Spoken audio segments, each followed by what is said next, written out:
This is Rick Malone for the San Francisco Symphony.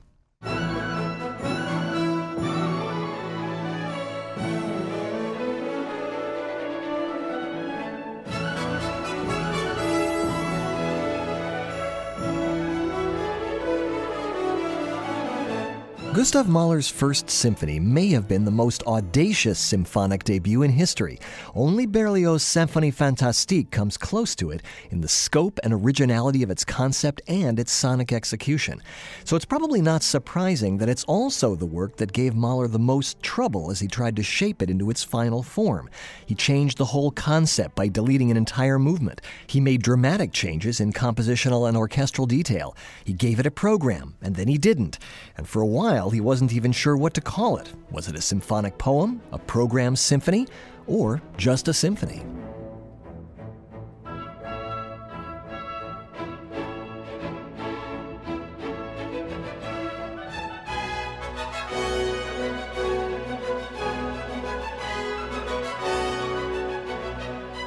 When Mahler conducted the first performance with the Budapest Philharmonic in November 1889, he called it a symphonic poem in two parts, with a break between the first three movements and the last two.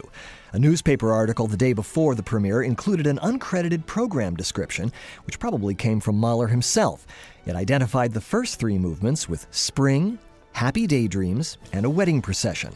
The fourth as a funeral march representing the burial of the poet's illusions, and the fifth as a hard-won progress to spiritual victory.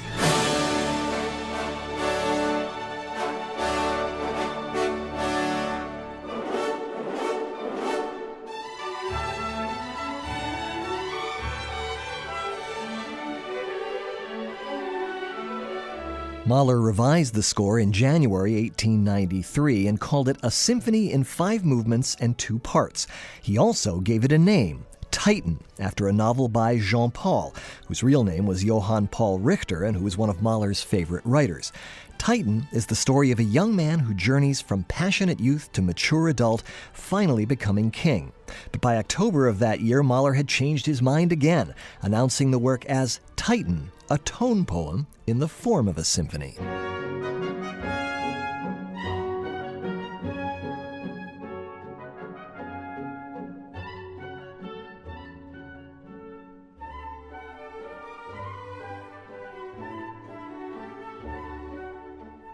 Seven years later, Mahler again leaked a program to a friendly critic in Vienna with yet another change of direction. First, he dropped the original second movement, which he had called Blumina, Flowers. He then announced that he had rejected the name, Titan, as well as, quote, all other titles and inscriptions, which, like all programs, are always misinterpreted. The composer dislikes and discards them as anti-artistic and anti-musical, end quote. He then proceeded to outline a program, which is not that different from his original one. Mahler seemed to be trying to distance himself from the tone poems and program symphonies of Richard Strauss, but at the same time, he couldn't let go of his original concept of the piece. In either case, the critics weren't buying it. In Berlin, he was faulted for omitting the program, and in Frankfurt for keeping it. And in Vienna, one critic was so outraged that he suggested that the work was meant as a parody of a symphony.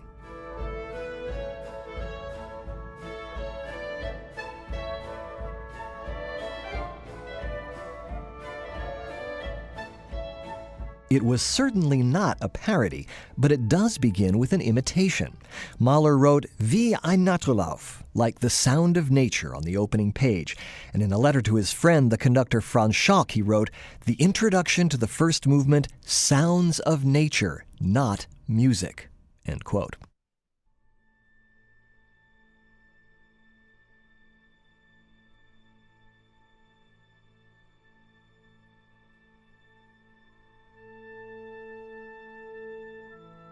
Musical fragments soon begin to detach themselves from the mist, a pair of notes in a descending fourth.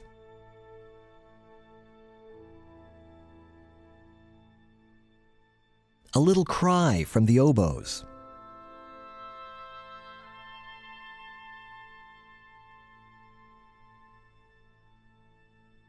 Distant fanfares.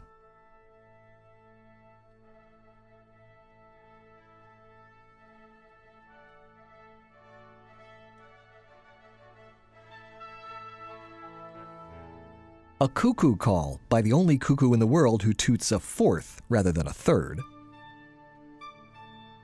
and a gentle horn melody.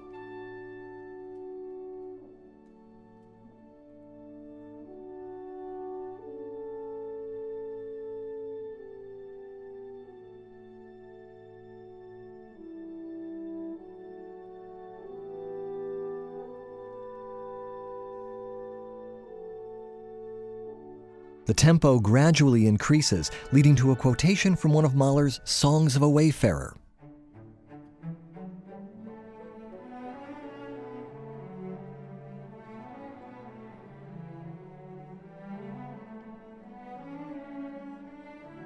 The wayfarer crosses the fields in the morning, rejoicing in the beauty of the world and hoping that this marks the beginning of happy times. Then he realizes that spring can never bloom for him.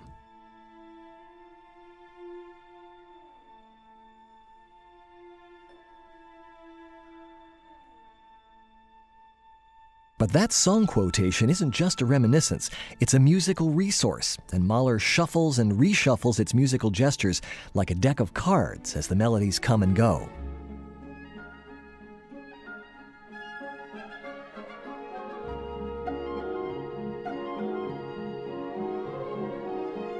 The movement rises to a tremendous climax.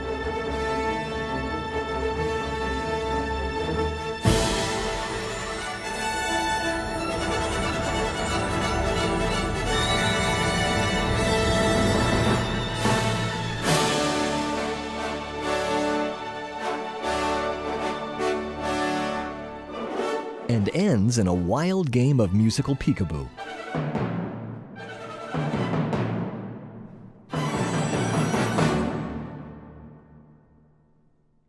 The scherzo is the symphony's shortest and simplest movement.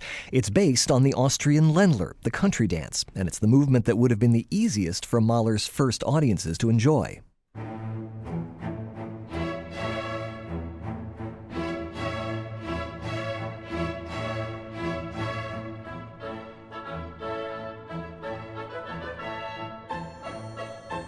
Mahler quoted his own works more than almost any other composer, and this movement includes a fragment for piano duet from 10 years earlier, and several allusions to his song Hans und Grete from 1880.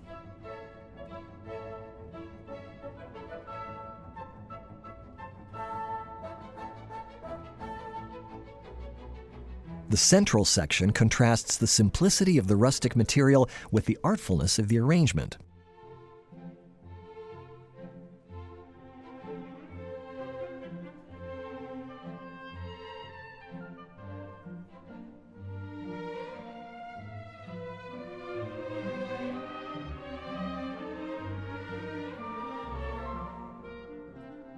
And it all comes to a big finish.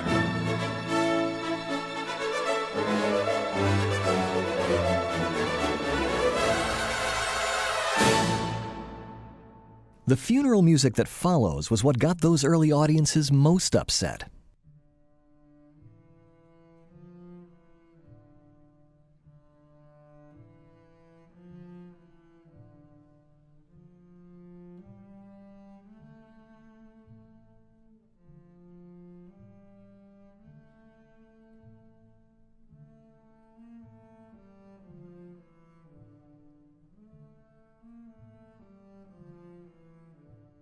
It opens with a solo for the double bass on the round that we know as Frère Jacques, but it's set in a truly lugubrious minor mode. One simply didn't use a peasant song in a symphony.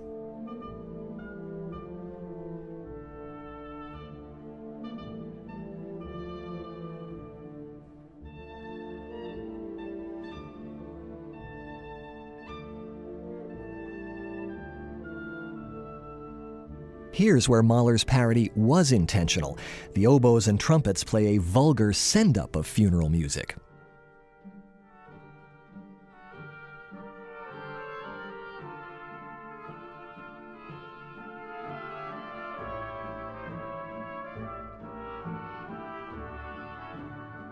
There's a twisted march with the boomchik of bass drum and cymbal and clear overtones of klezmer and other Jewish popular music.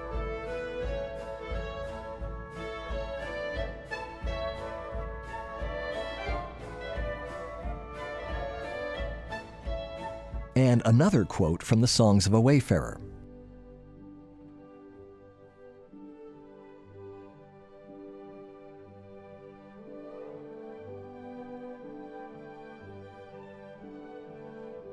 Audiences did not know what to make of this mixture, how to respond, whether to laugh or cry or both. They sensed that something irreverent was being done, something new and somehow ominous.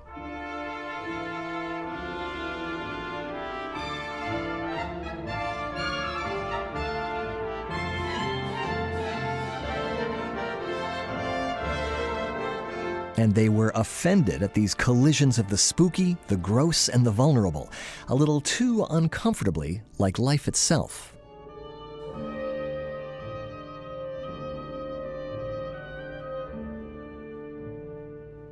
Mahler compared the opening of the finale to a bolt of lightning that rips from a black cloud.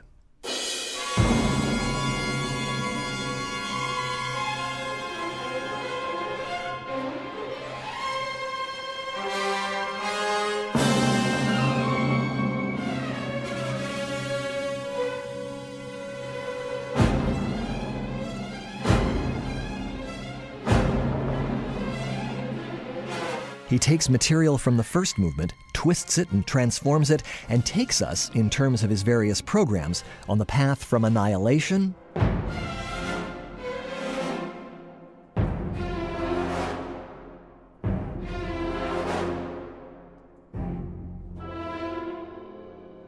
to the brink of victory.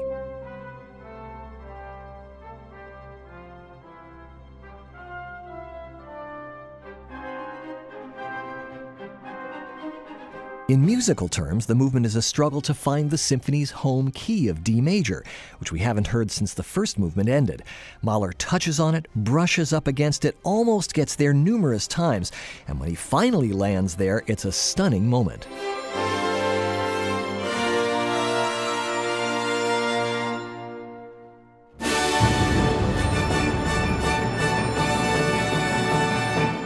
Especially when he immediately backs away from it, withdrawing from the sounds of victory to show us the hollowness of that triumph.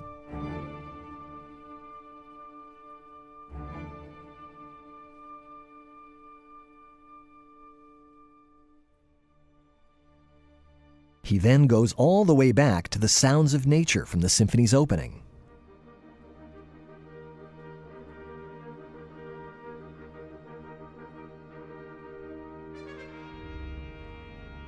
There's a final glimpse of the darkness,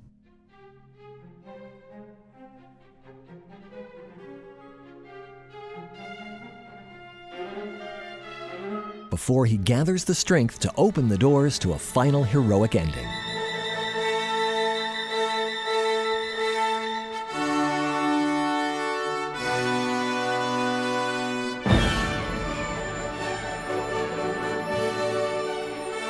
He even asks the horn section to stand and try to drown out the rest of the orchestra, even the trumpets, end quote.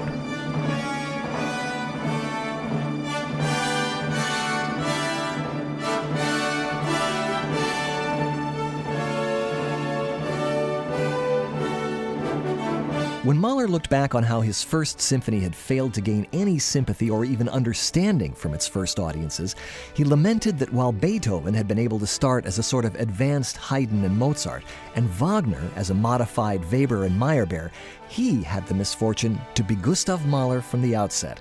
No one had ever seen or heard anything like Mahler's symphonic universes, and they're still opening minds and ears even today.